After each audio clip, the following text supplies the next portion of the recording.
Hello, everyone, and welcome to another episode of Deep Cuts Live. I'm your host, Antoine Reid. We always talk to different people in the cigar industry typically, but today is a little bit different because we have somebody who is, I guess you could call a brother of the leaf. He's not in the cigar industry, but he is definitely part of it. He loves cigars, and he has a completely different career, so it's going to be a very interesting conversation today. So our guest today is Kevin Nicholas.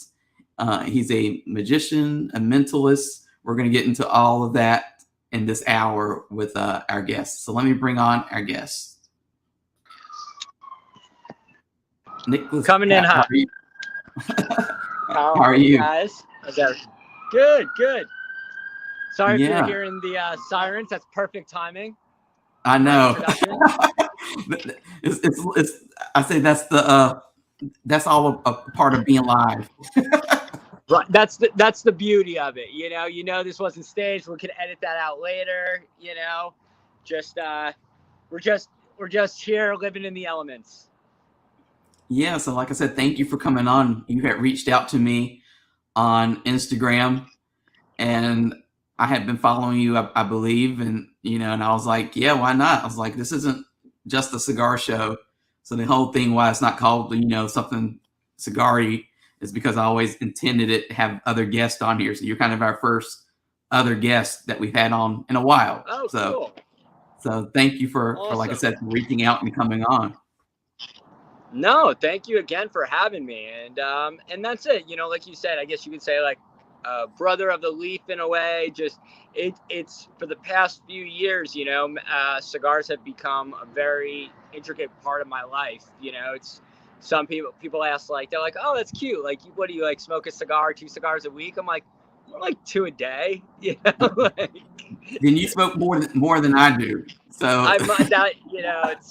it's a rough job being a magician, with all the time you have to figure out, practicing tricks. It's like, why be home when you could just be hanging out at your lounge thinking of stuff to just bug people out with? Yeah. So what? Now I follow you on Instagram, so I've seen you smoke different cigars. I saw you were doing like a room 101 a couple weeks ago, and several other brands. So what kind of cigars do you typically gravitate towards? So I've been playing around. I typically like mostly medium full-bodied sticks. Right now, just I'm actually doing an Arroyo 20 year series, which is, and I like this size. It's actually like a 4x46. I kind of like sometimes small Robusto sizes. I typically enjoy. But the funny thing is, like, New York has become very difficult with cigars now. I'm sure if you're aware, like, our taxes are just absolutely insanity, where the average cigar, premium or not, you can spend anywhere from $12 to $25. Wow. And you go out of state, you could those $25 are $15. That's crazy. So it's becoming a very expensive hobby. Well, it's funny because I think people think when you're in the media that you just get inundated with like free stuff, which is not the case. So I'm all familiar with the whole having to search for the best price and stuff like that. So yeah, and I think I don't know if for us in New York, the weather's cold, so we have our cigar lounges, which they become our second homes in a way, and I'm there every day, and you just want to help support them as much as you can, and you want to help out what they're doing, because they are small businesses one way or another. They are, but it's sometimes where you're like, you're buying by the stick sometimes, or it's sometimes better to buy by the box, should I say. But then you'll see it, like, you'll go online and you're like, wow, that box is about $100 cheaper. I know it's the whole big fight in the cigar industry is like the online where you get a good deal versus the brick and mortar that can't afford to give that same deal. So it's been a back and forth for as long as I've been in the cigar media side of the business. This is crazy. It's just part of the business. I agree. I mean, that's out of my world. I am the consumer. But like I say, I'm willing to pay that extra to support my local business. It's just what we do. That's where I get to watch my football games. That's where I watch my baseball games. That's where me and my friends get to laugh and joke around, and it's that camaraderie. And I think that's what the cigar industry really is that camaraderie with your friends and enjoying it. And the time spent. And that's for me. I think it's maybe a little different if it's all business, and that's how you make it. But for me, I get the best of both worlds. I get to perform in it, and then I get to enjoy it. So what's your local tobacconist? So Matador Cigars is one of them in Roslyn, New York. Mm-hmm. And the other one is Tobacco Plaza in Great Neck. Okay. I'm familiar with both of those. So it's two very good stores. Antoine, say that again. Sorry. Oh, I said I'm familiar with both of those. So two very good stores. Hold on 1 second. Okay. Having a little breakup again. I just want to make sure I hear you. I'm sorry about that. Yeah. I was saying that there are two very good stores. I know you're here. Hold on. I'm going to bring you inside with me just to come in here because it might just be, I don't know if it's me or not. Apologize for that, guys. Welcome to my humble abode. Okay. We can do this. There we are. Can you guys see? Hold on, he went out. Hopefully we can get him back.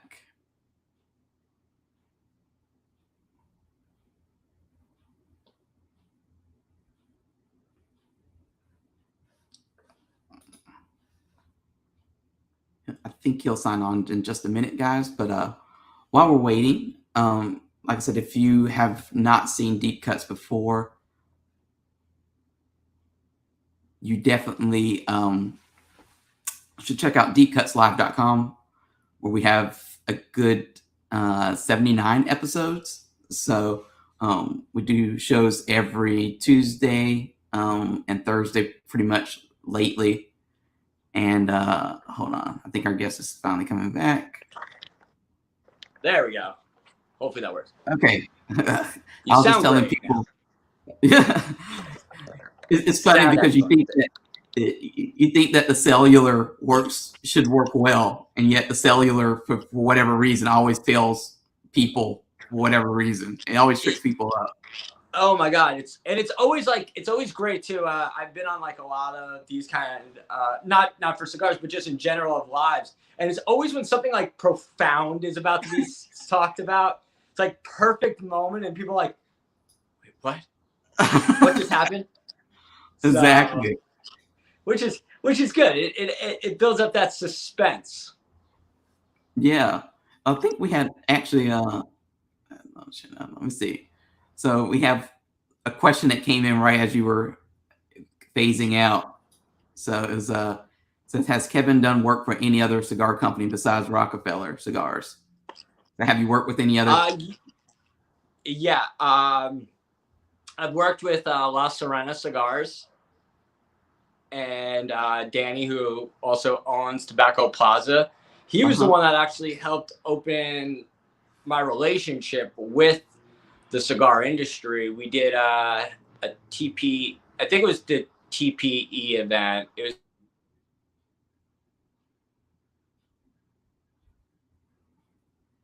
Hold on, I think we quite lost amazing. your. And then, I was about to say, there we yeah, go. audio for a second.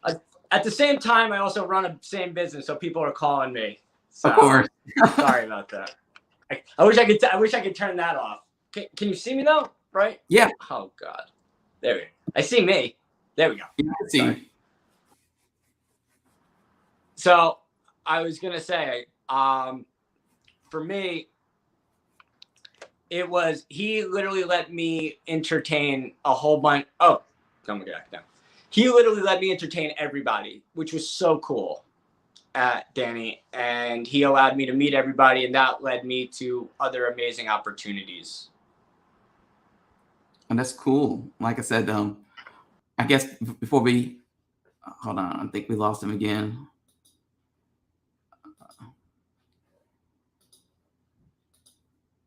So while we wait for Kevin to come back on, I was saying if you have not seen Deep Cuts before, you'll want to go to deepcutslive.com. There's 79 episodes leading up to this one.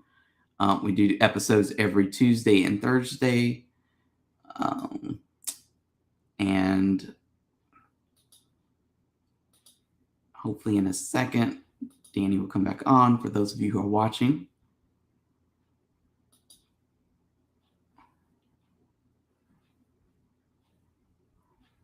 We have a show coming up on Thursday with Pierre from Humidif Group.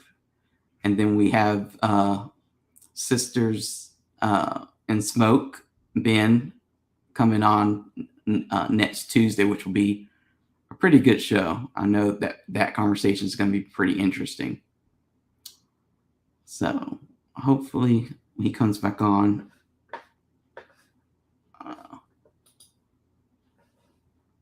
Let's see. So sorry about it. I feel so like unprofessional, but I know that it's nothing to. I don't know where I can go. Like, you know what I mean? I apologize. Yeah, it's fine. Yeah, I was trying to fill the time by telling people about all the other 79 episodes that they can go watch. In addition to this one. Yeah, it makes me feel fucking great. Just the case. We pay enough money on 5G broadband, amazing service, but you know, this flat I can't get a good thing for like a half hour. Right.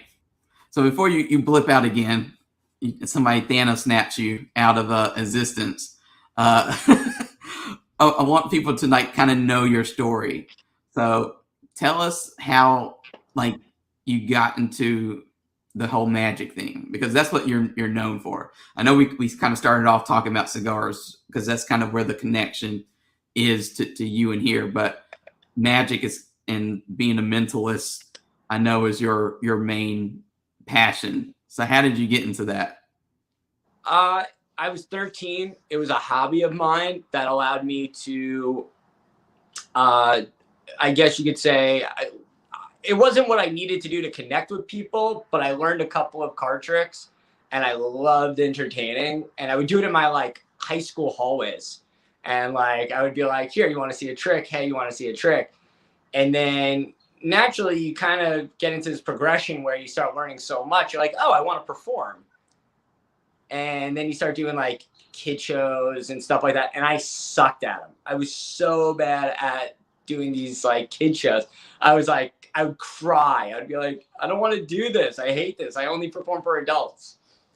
Right around maybe a couple of months after that, I was like, you know what? I'm going to just try working restaurants. And restaurants only, you know, I didn't have to entertain just kids. I can entertain adults as well. And that allowed me to literally pretty much focus on adult performing. And that allowed me to get better too, because I was working at these restaurants where every table was a different show.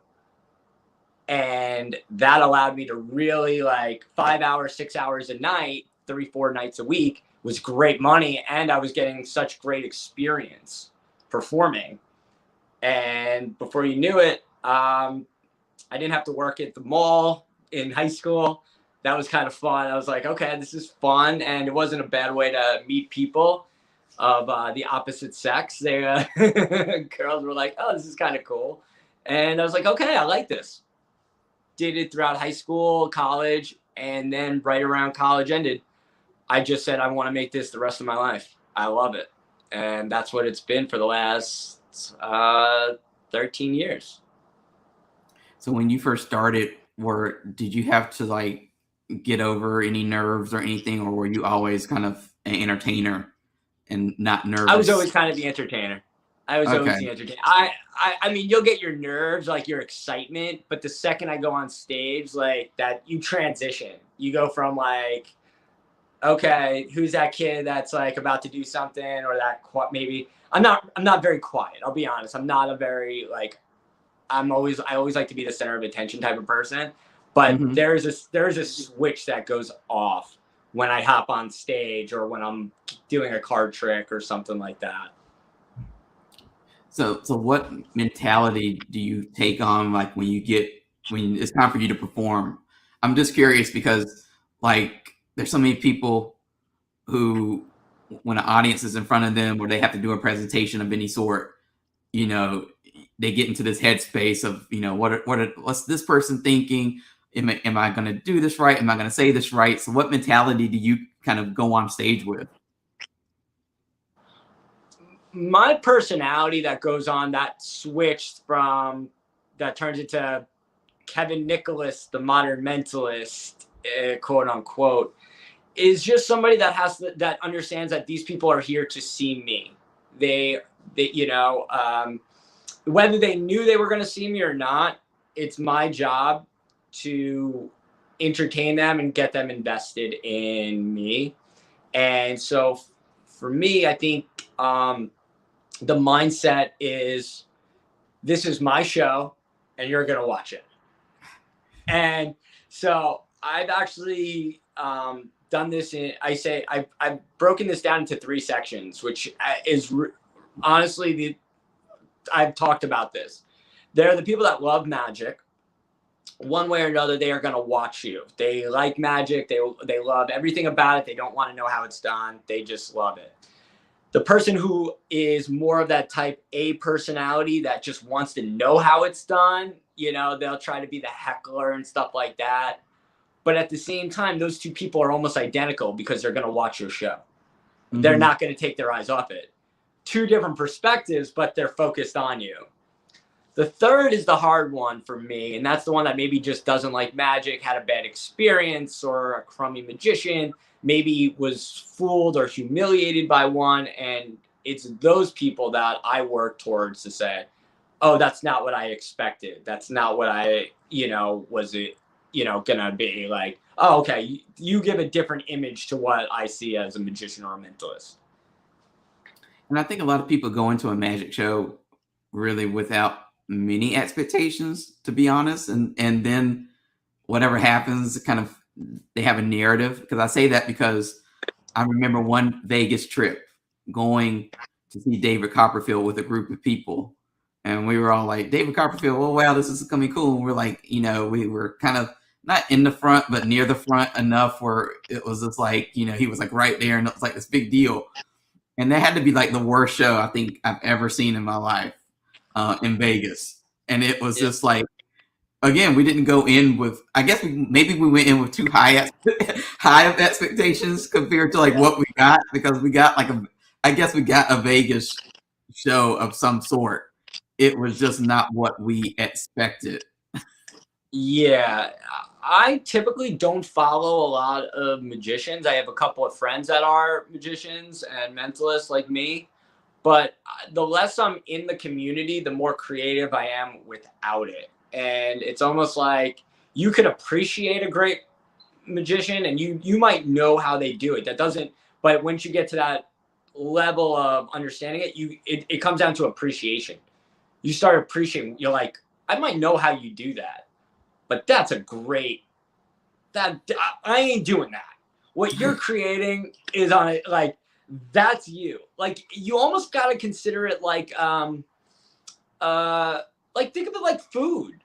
Some magicians are hobbyists and stuff like that. Some are, not to say it in this way, but like they're more of a fast food, you enjoy it, you watch it. And then you have some magicians that are like Michelin star insane, and it's an experience and it goes beyond anything you can.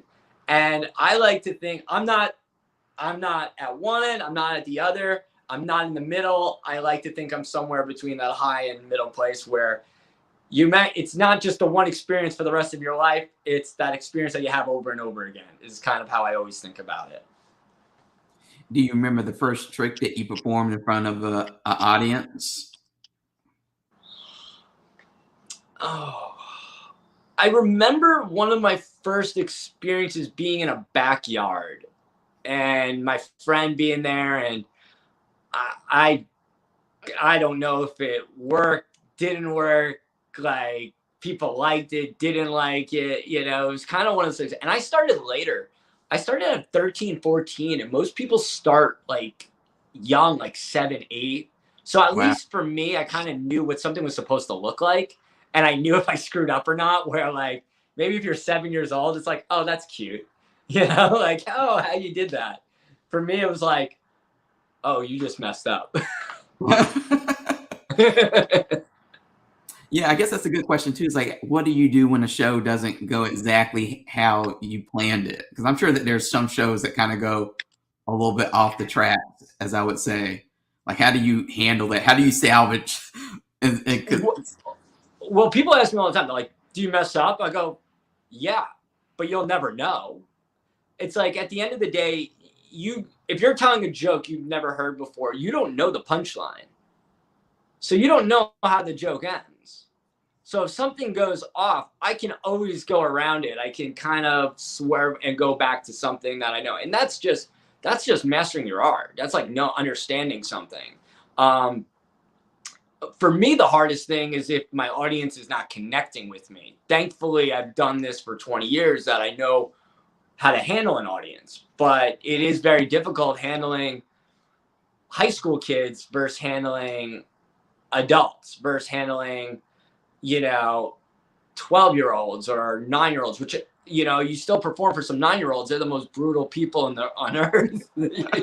They are, oh my God, they will tell you everything that you are doing wrong, whether it's right or wrong. And it's like, okay, yeah, I'm just going to go take a shot of whiskey right now. I think that's a good question though about how do you prepare yourself for different audiences, because every audience I would imagine is completely different from the one before it and the one that you're going to perform afterwards. So how do you prepare for something that you really can't prepare for? You don't. You need to be a chameleon. It's like being a comedian. You have your repertoire, but your audience changes. And if you don't know how to do that, it can really affect the show, because if a curveball comes your way and you don't know how to handle the situation as an entertainer, your audience is going to see right through it. You have to be really, and that's where you're an entertainer, but maybe you're an entertainer before you're really a magician. It's like everybody can play maybe the same, name a song on a guitar, whatever it is, but like a Guns N' Roses song, but not everyone's going to play like Slash. Like his Guns N' Roses, that's who he is. So like, think of it like that. And everybody has their own thing and their own personalities. And to audiences, look, David Copperfield's the #1 illusionist in the world. The dude can buy islands and planes and is a full-out billionaire. So for a lot of people, but to another audience member, it wasn't anything special. It's really how do you connect with your audience? Yeah, I mean, I guess that's completely true, because I just think back to that whole experience of what we were sitting there thinking about and discussing at our table when we're like, what are we doing? Like, what's going on here? And it wasn't really, I guess we were expecting a presentation like magic, and it was more of like, here's a Vegas, show. Like, obviously you've gone out to dinner, you've had a couple of drinks, and now you're going to be entertained. And it could be anybody on stage, but you're going to be entertained, and the person starring in this entertainment, not necessarily a magic thing, but it's David Copperfield. But you could have plucked him out of there, and anybody could fill that role. Well, that's it. It's like he's the celebrity of celebrities in our industry. And like you say, you made a decision to go to a show that you saw some people float and disappear and do all those things, and it's one of those things where it's like, okay, you know what, that's cool, but there's some smoke and mirrors behind it. Yeah, and I think if we had saw that kind of stuff with the people floating and all that kind of stuff, it would have been a much better experience.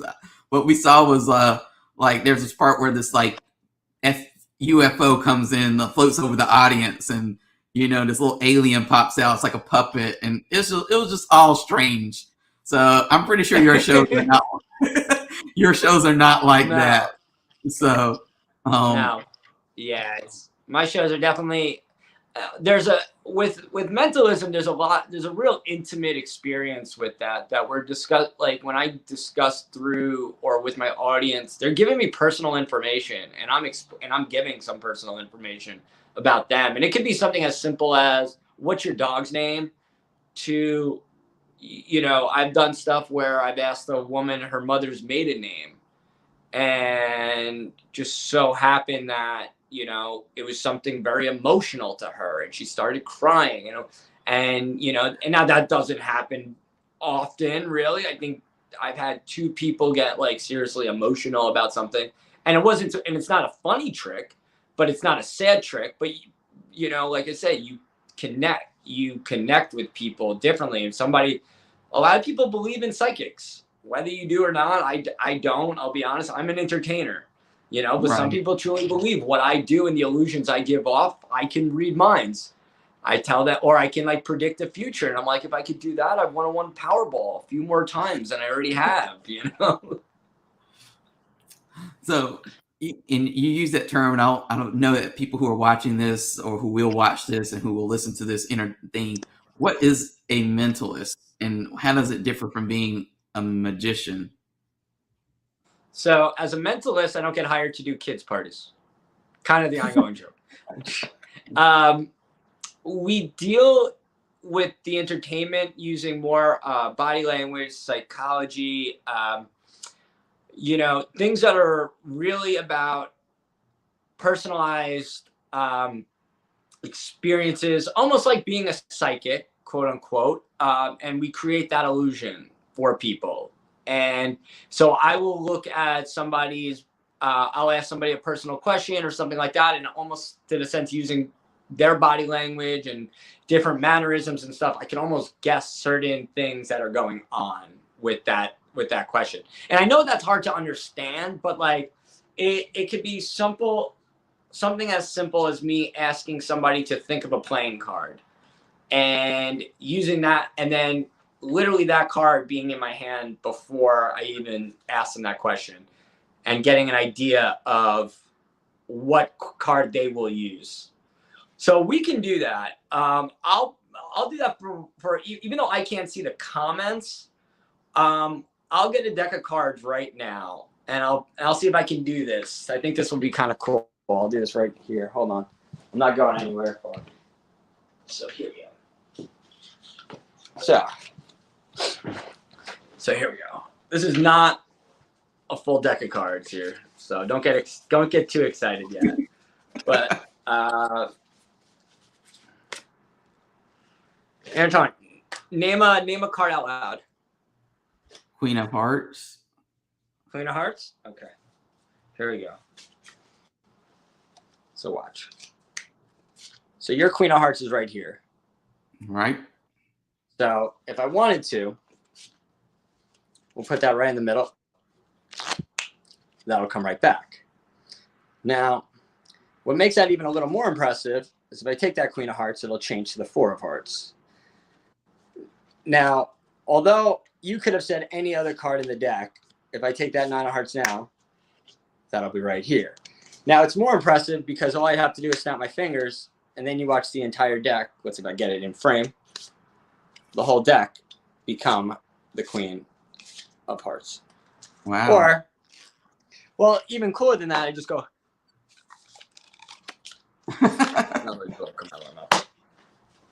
So, a lot different if I'm in person per se. But I love mixing an idea of thinking of something with sleight of hand, because I think magic in sleight of hand really is the visual aspect that gets people intrigued.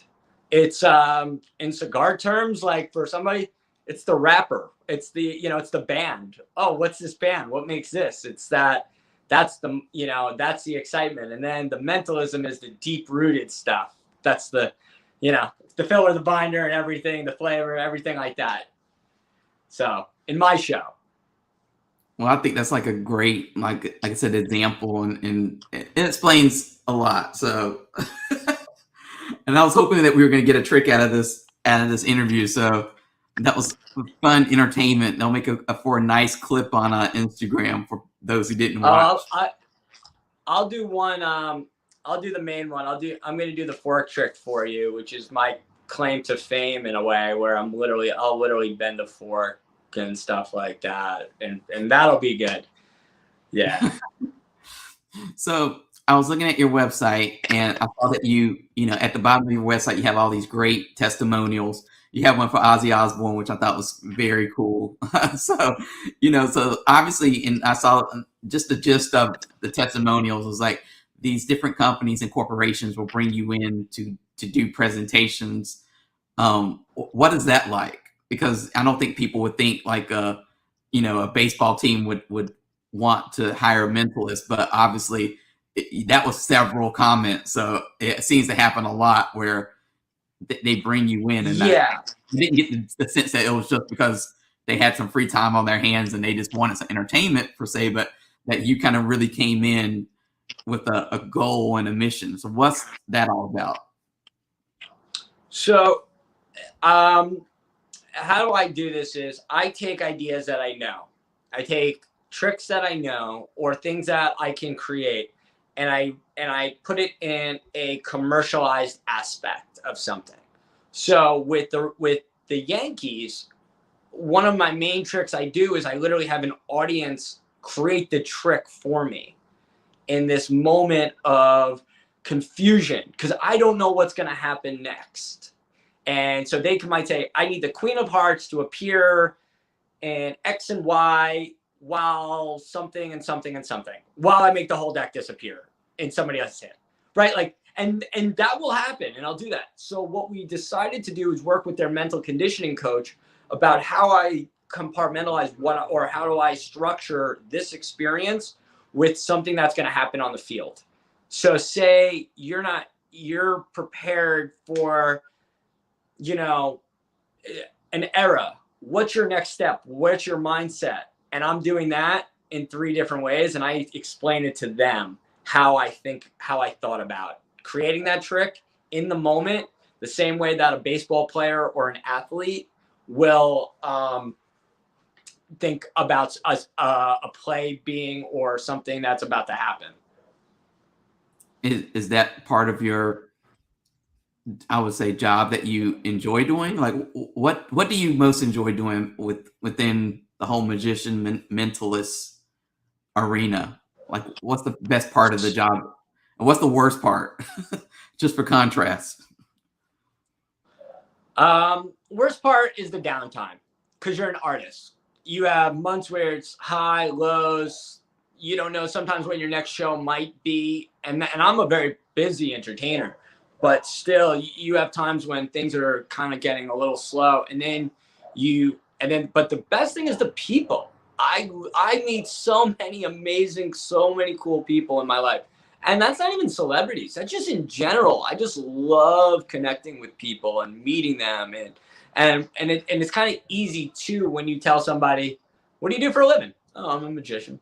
That's like, it's kind of the opening to like a great conversation because they become very intrigued by your life a little bit, and I love that.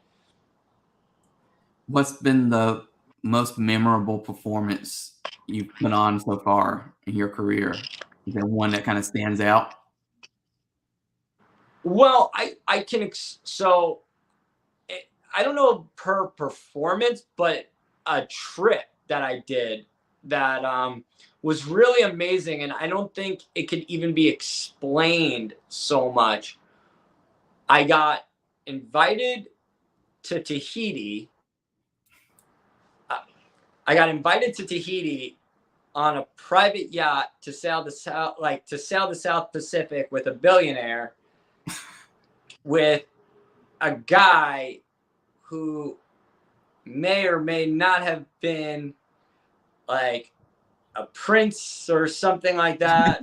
And but what's funny is that all in all, what the story goes, like I really haven't like talk, but the joke behind it is that that client has become a very good friend of mine, and I do events for them. But you couldn't have made that story up. It was so crazy. And but I sailed on a private yacht for 3 weeks doing magic tricks at night. Like it's like that normally doesn't happen from a kid in Long Island. I know. Like, what's your main goal with your career? Like, do you have? I mean, are you happy with where you are now? Is there something that No, you're trying to like work your way up to? Because I'm just curious. Because I think we all, whether we all are on some kind of pathway in our careers, and I know that are trying to achieve something usually more than what we are today. So what's that thing that you're trying to work towards? I want my own television show, whether it's through a Netflix outlet or a streaming service. I want to bring a different image to magic and mentalism, but it also be this really cool thing where it's, you know, um, it's this vision where it's a mixture like walking into a fashion show and creating these like almost really cool experiences that people don't expect to have. A little candid camera-esque, which it has been done, but with a different spin. And that's kind of the goal. I think there's something really cool about that, about creating magic. And it's not just street magic, but it's something that, going to a cigar event, going to a cigar conference and people filming you, and before you know it, you're taking a guy's cigar, and all of a sudden the card that he picked is inside the cigar. Not like I said, and not to say I don't do that because I have, but that like those are, and so for me, I just want to continue getting to do what I love, and I think I'm very spoiled that way. I'm very selfish with how I live my life a little bit, even though with my girlfriend who understands my career and stuff like that, which is amazing. It's I don't work in my eyes. I do card tricks and I bend forks and I get to go to cool places and smoke amazing cigars and have great conversations with amazing people, and it's like that wasn't what I was expecting when I was coming up in high school. And you talked about the cigar thing. We were talking about that earlier in the hour. Like, how did you get into the whole cigar world?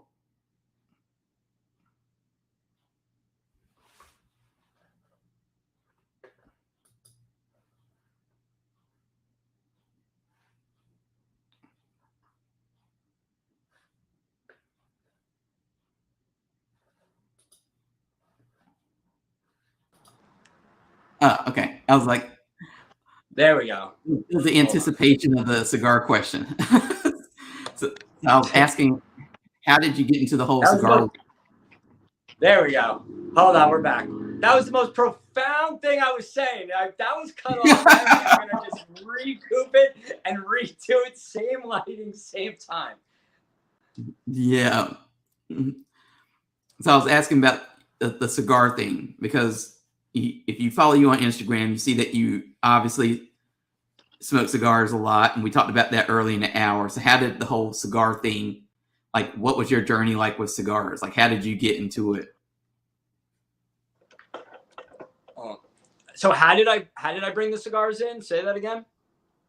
Well, how did you get into cigars? Period. Like, how did you Oh, begin okay. smoking cigars? So I was always I always loved wine.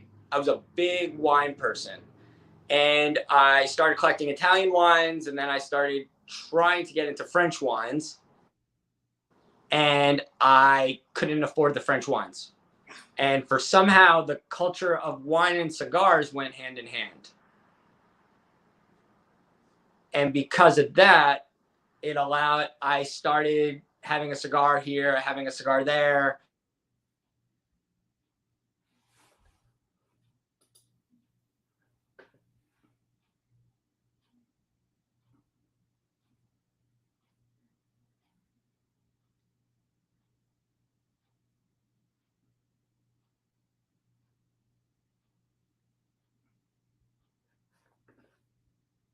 There we go. If my Wi-Fi works good now, that'll be good. So let me go back to that because I want to start it over. So you were mentioning how did I get into cigars, right? Right. And so for me, it came down to literally loving wine, but not being able to always drink the wines that I like would dream to have. I was like, I hated that. And so for me, somehow cigars were like, oh, I can enjoy the highest end cigar ever, and it'd be kind of like a good bottle of wine, but not like, thousands upon thousands of dollars. It also was something that I took the cultures together, meaning like there was always something more, like a great glass of wine. Cigars had something that went beyond what I was just always knowing as just something you just smoked with your friends. And the more I started smoking, I started going, oh, I taste this, or I'm experiencing this. I always loved the camaraderie and I like to say cigars are the most democratic thing on earth. Mm-hmm. It doesn't matter if you are the CEO of the company or you are the person that, whatever. When you're sitting down at a cigar lounge, you two are both at the same height and you are both enjoying something together on a very common ground. There's something so democratic about cigars, and I love that. Yeah, and what is there? I know that you smoke a lot of different types of cigars based on your Instagram. Is there a particular brand though that you kind of gravitate towards more? So I have I have 4 cigars that are my go-tos for if I was to give a couple of cigars right now for me personally. The Davidoff Robusto Tubos are my all-time just favorite cigar. It's just so consistent. Padron number 9s and Padron 3000s are really, really good. I just can always now number 9s are now becoming like a bottle of champagne. It's like celebration right now for me.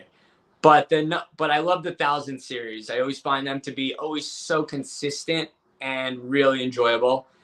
The cigars that have literally I've really started to really enjoy well, just because, and this is not a I guess I think it's the Tatuaje is it his La Promesa? I don't remember. It's a super limited cigar and it's just phenomenal. And as Pete says, it's like he calls it a gentleman's cigar, and it really is. It's one of those really amazing cigars. But those are really for me, I should say. if I get one of those or a couple of those, it's always like me enjoying something very like a great steak dinner. Well, those are like all pretty good. I mean, you can't go wrong with any of them, especially the Padron and the Davidoff. So, have you ever gone to the factories to visit? No. When I was out 2 years ago, so this was pre-COVID. Carlito invited me to the factory, and that was something really cool. And then COVID hit, and we really never got a chance to reconnect on that. But he was like, I did some magic for him, and he's like, I want you to come to the factory. It'll be amazing. And I'm like crying. Like, I'm like having like an emotional experience because for me, like, cigars are beyond really my passion. They're my favorite thing. It's what I do more than I even perform.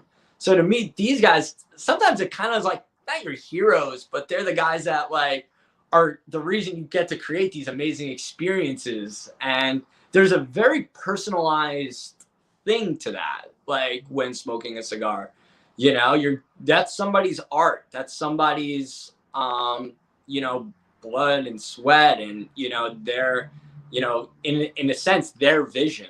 And it's kind of cool. It's really cool. Getting very poetic right now, but that's okay. Well, you need if you really want to go see all the factories and stuff. If you haven't already, you need to go to the Pro Cigar Festival. Okay. Have you heard of it? No, I don't. Okay, so it happens around February of every year, Okay. and it's the Dominican Cigar Festival. So Carlito, Fuente is part of the association, but it's like a whole bunch of different cigar manufacturers all banded together, and you go there for like a couple, like you might as well say for a week, and you take tours of the different factories. Socialize. There's a party or social event every night. So if you're like really into the cigar world and you really want to like get to have everybody there at one place, like La Flor Dominicana and PDR and Saga, Nurka Radius, all those people. It's definitely one of those experiences for you to kind of look into. Okay. Yeah. No, that's I went to DR for the first time this past year. I was invited as the entertainer to TAA, which Oh, was okay. which was a very big deal for somebody like me who, you know, years past they brought other people, but to have an entertainer like me, and you it's not just simply like, hey, we want to bring him. It's like you got to get approved to get invited to this. Like all the different manufacturers had to kind of sign off and say, we want him, and that kind of was a very amazing thing of realizing how much I've kind of put my foot into this community a little bit, in the last 3 years. So it's not just me doing one brand and doing some magic for them. It's kind of expanding, and right now the goal is to get more press in the community for what I do and stuff, and I love that. I love, there's a few potential things in the horizon for me, and I'm very blessed for that. So usually at this point of the show, it turns into like a little advice column type thing. So you're going to be on the hot seat giving advice to the listeners in the form of like we have some very general questions that we usually ask. Okay. So the first of those questions is somebody wants to, you know, kind of do what you do. They want to set off on their own thing. Maybe they don't have the support that you had, to pursue a passion or whatever. What advice do you have for people to pursue a passion or a dream to make it like their career, not just like a hobby, but a career out of it? Right. Well, this is the perfect moment. Like, this is normally when my Wi-Fi will shut off as I say something so profound for everybody. You have to enjoy the struggles as much as you're going to enjoy the successes. Those moments that you're going to struggle and say, why the F am I doing this? It's not like, oh, you got to enjoy the journey to, enjoy that. No, it's like, it's not just one. It's like this. It's going to be like a heart rate monitor, and you're going to have highs, downs, ups, downs, really highs, some really low downs. And you have to understand that you kind of have to enjoy that and go, God, I'm in a shit time right now, or I'm having the whatever. And you're just going to go, okay, this is what I need to do. And because if you don't, you're just not going to get out of it. And then you might as well quit.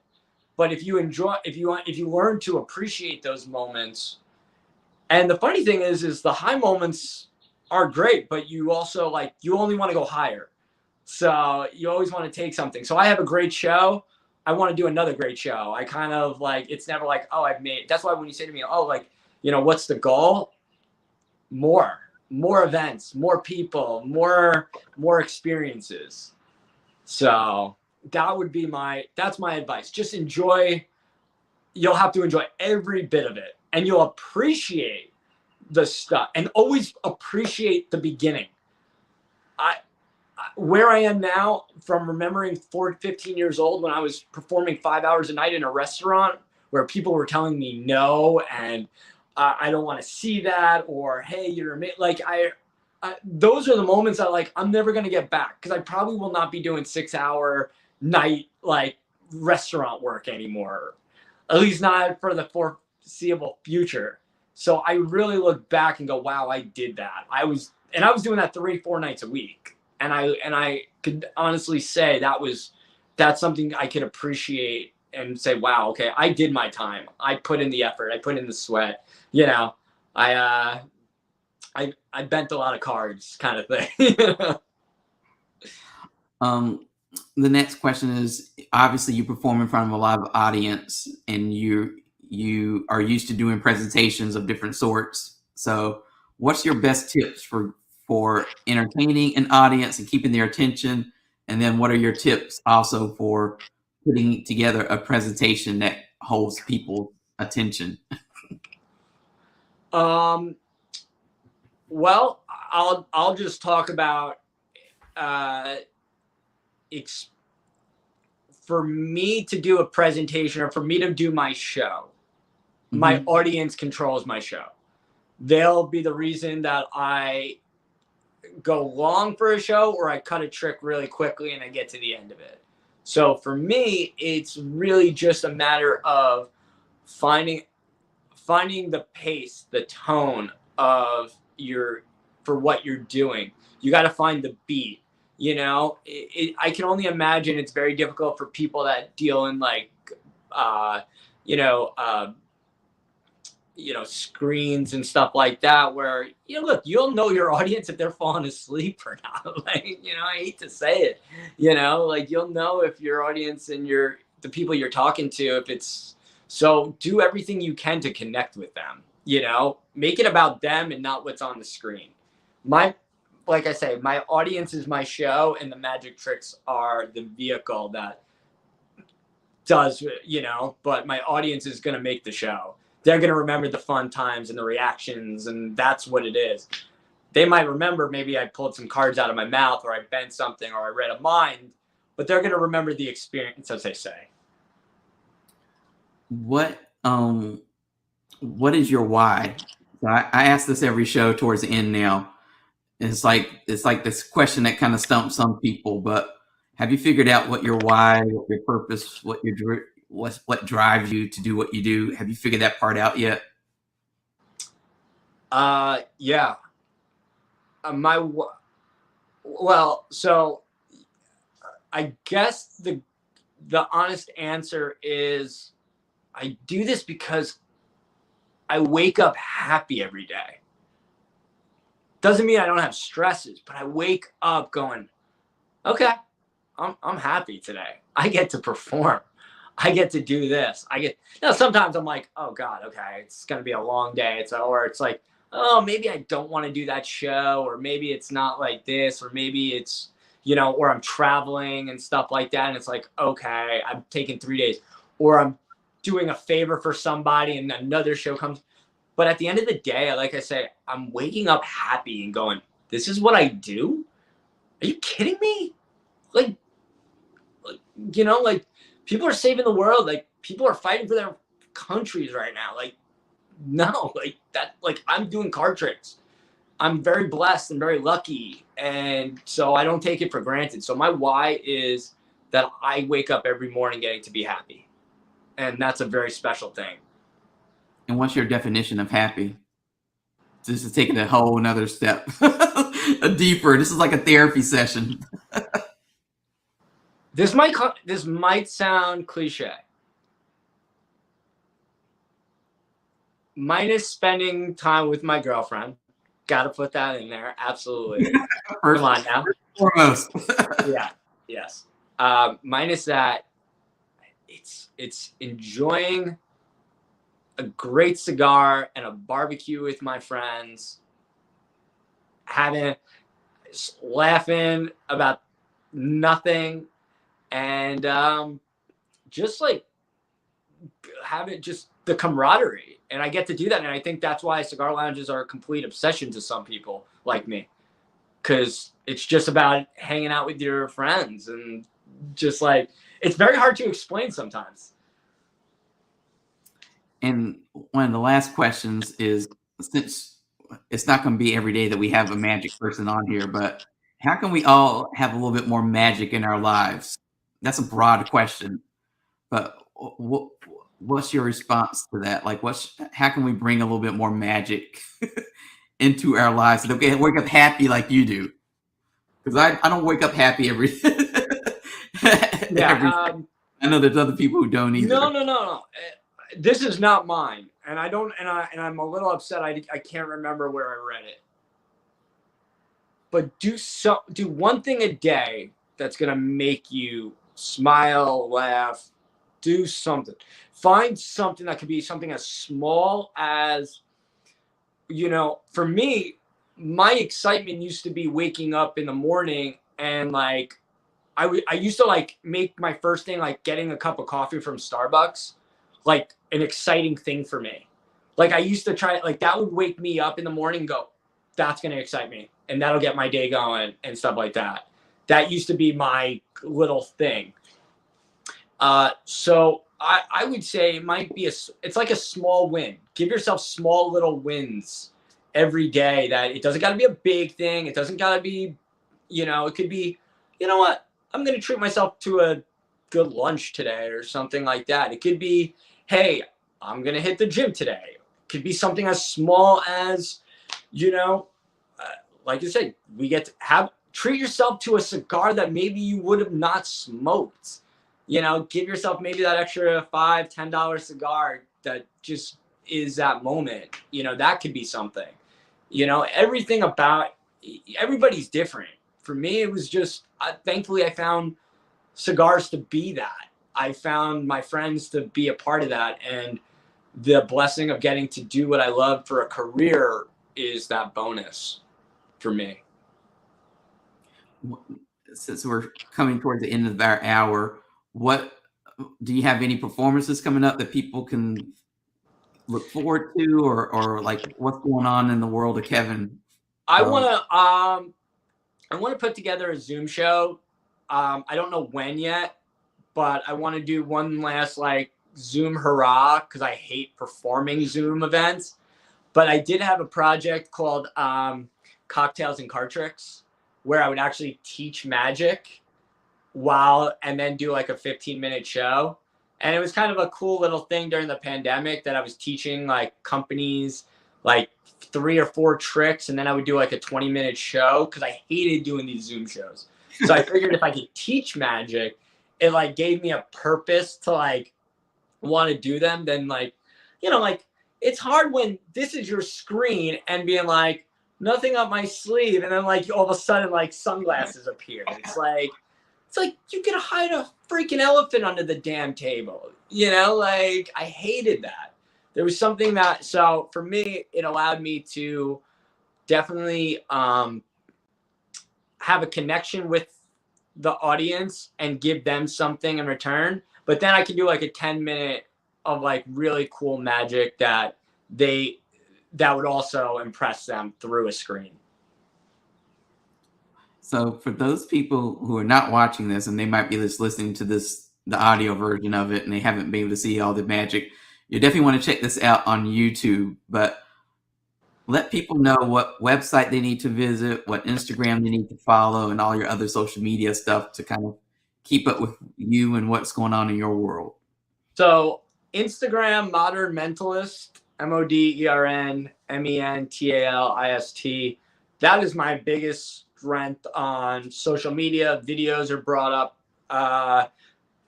Cigars are always up there. And that is really my like focus. That's my main website. Modernmentalist.com is always great. If you I think it also shows my Instagrams and stuff like that. And it's actually going to get revamped really soon. And I think I need to do one more trick. Can we get this on? Can we go a little further past the hour? Yeah. Okay. So here we go. Hold on. I'm going to.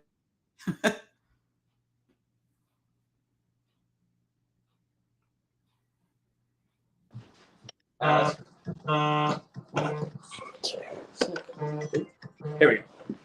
So, I think you guys could see the fork right? Watch. I gotta keep this in frame here, so here we go. Watch. I'll start to that. Here, we'll take that a step further right here.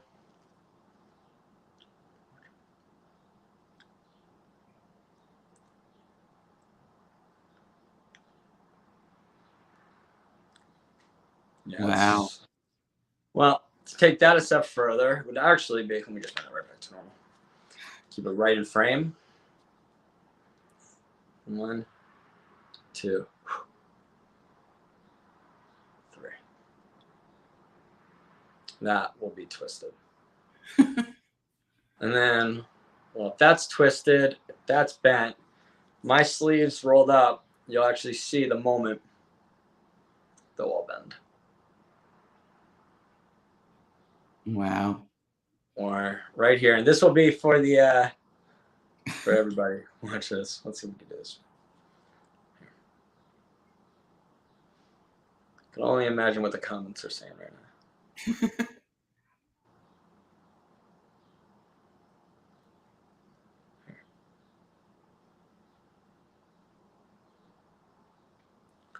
Yeah, that's crazy. Definitely a first for the show. What are you talking about? This is going to be the new cigar thing. We're going to stab it in there. We could actually just smoke the rest of it. Be a cigar poker. Yeah, exactly. I gave you a new business idea. That's it. Actually, I've been dying to put these as appetizer forks. You know how many pigs in it? We could do 4 pigs in a blanket, a shrimp, anything you need. So thank you so much for doing that and for doing the trick earlier today. Like I said, I enjoyed having the conversation with you because I had no idea what to expect, because it's usually cigar people on here who are, cigar makers and factories and stuff. So it's always nice to kind of change it up and to speak to somebody completely different. So Thank you again for having me, and I appreciate it. I think there's a lot of fun. I'm sorry for the couple of drops on the but this is a live show, so people know that nothing was staged. No, I did. I did some. I guess like areas of change, some location changes and everything like that, giving you guys a hint of my New York apartment. So As I say, TV cribs. We got to see the outside. We got to see the inside. Oh yeah, that's it. Exactly. I have a surfboard, but I've never used it, so it just looks good. Yeah. Well, thank you, like I said, for coming on today, and for people who watch this live, and for people who are going to be watching this in playback mode and listening to this in playback mode. If you're watching on Facebook or YouTube or Twitter, make sure you hit that like button or subscribe button. And if you miss any of the other shows, including this show, if you want to watch it from the beginning, it will be available later on tonight or early tomorrow morning on deepcutslive.com. So any other past, this is episode 80. So it's a big milestone. We reached 80. So That's it. There's 79 other episodes too, that if you, obviously there's plenty for you all to catch up on, if in addition to this show. And looking forward to having everyone back here Thursday. We have another show planned, and kind of back-to-back shows for the next couple of weeks. So thank you again, Kevin, for being a guest. Thank you, everybody, for watching. And until next time, that's it for today. Bye. Thanks.